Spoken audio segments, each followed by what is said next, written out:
ராமர் கோயிலுக்கு ரோப் காருக்கு நிச்சயமா கொடுப்பேன்னு கடைசியில் எவ்வளவு ஒதுக்கி இருக்கிறாங்கன்னா, திட்ட மதிப்பீடு 23 கோடி ரூபாய். இன்றைக்கு இருக்கிற அரசு சேகர்பாபு ஒதுக்கி இருக்கிற 5.6 கோடி ரூபாய். அவர்கிட்ட நேரடியா போய் கேட்டேன், 23 கோடி ரூபாய் திட்டத்துக்கு 5.6 கோடி ரூபாய் ஒதுக்கிறீங்க. இல்ல அது பாத்துக்கலாம், பழனி கோயில இருந்து கடன் வாங்கிக்கலாம். கடன் வாங்குற வேலையிலே இன்றைக்கு திமுக அரசு இருக்கிறது.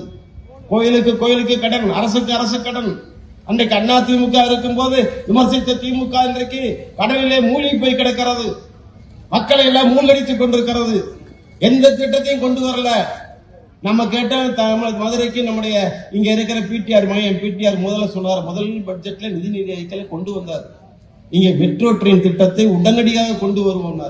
நான் எந்திரிச்சு கேள்வி கேட்டேன், கலாச்சாரம் பண்பாடு மிக்க நகர், பாதையை பார்த்து போடுவீங்களான்னு கேள்வி கேட்டேன். இன்னும் சட்டமன்றத்தில் பதிவு இருக்கு, மெட்ரோ அதெல்லாம் நாங்க சிறப்பா போட்டுருவோம், உங்க காலத்துல போட முடியல நீங்க கேள்வி பண்ணாரு. இன்னும் மெட்ரோ ட்ரெயினுக்கான திட்டங்கள் அடித்தள வேலைகளே நடக்கவில்லை.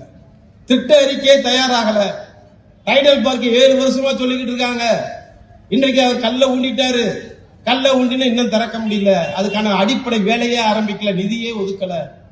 சரி, அதுதான் ராஜாஜி மருத்துவமனையில் அண்ணா திமுக ஆட்சி காலத்துல ஜெயிக்கோட சேர்ந்து 350 கோடி ரூபாய்க்கு ஒரு மருத்துவமனையை நம்ம கட்டினோம்.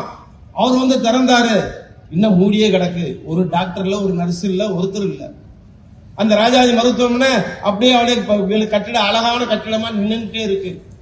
எந்த பயனும் இல்லாத துறைகள் தான் இன்னைக்கு திமுக அரசு செய்கிறதே தவிர, இங்க இருக்கிற மதுரை சட்டக்கல்லூரி அண்ணா திமுக கொண்டு வந்தோம்.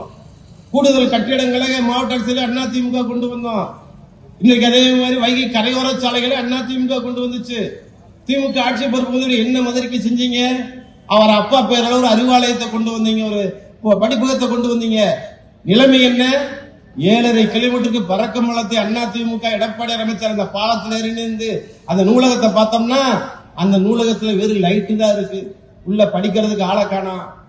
6 மாடி கட்டிடத்துல 50 கோடியில ஆரம்பிச்சு 130 கோடியில முடிச்சீங்க. இன்றைக்கு அந்த படிப்பும் பயனற்று போய் கிடக்கிறது. அந்த படிப்பு யாரும் IAS பாஸ் பண்ணிட்டாங்களா, இல்ல IPS பாஸ் பண்ணிட்டாங்களா? இதுவரைக்கும் எந்த தகவலையும் காணோம். நாங்க கம்ப்யூட்டர்லயே வச்சிருக்கோம். நான் பிடிஆர் கேட்டேன், கொஞ்சம் புத்தகத்தையும் வைங்க, நாங்க சாதாரண மக்கள் படிக்கட்டும்னு. இல்ல இவ்வளவு பெரிய கட்டத்தை புத்தகம் வைக்காமையா இருப்போம்னு கேட்டாங்க. இன்றைக்கு அங்க படிக்கிறதுக்கு ஆள் இல்ல. ஜல்லிக்கட்டு அரங்க நீங்க வாடகை கூட்டிட்டு இருக்காங்க.